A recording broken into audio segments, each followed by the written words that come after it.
BNP বর্তমান সরকারের অংশ হিসেবে দেশের শিক্ষা ব্যবস্থার আমূল পরিবর্তন ও মানোন্নয়নে সর্বোচ্চ অগ্রাধিকার দিয়ে কাজ করছে বলে জানিয়েছেন কেন্দ্রীয় ছাত্রদলের নতুন কমিটির সভাপতি পদপ্রার্থী সালেহ মোহাম্মদ আদনান।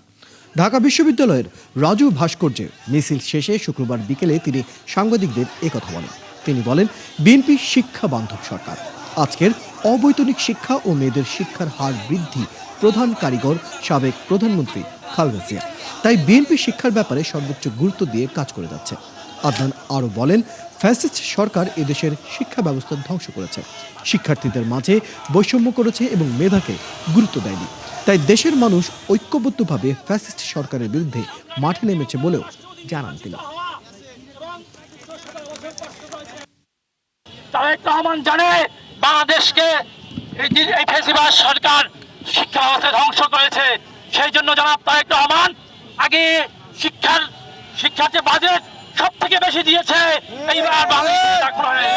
কারণ তারেক রহমান জানে শিক্ষাই জাতির মেরুদণ্ড, কিন্তু ফ্যাসিস্ট হাসিনা সেই মেরুদণ্ডকে ভেঙে দিয়েছিল।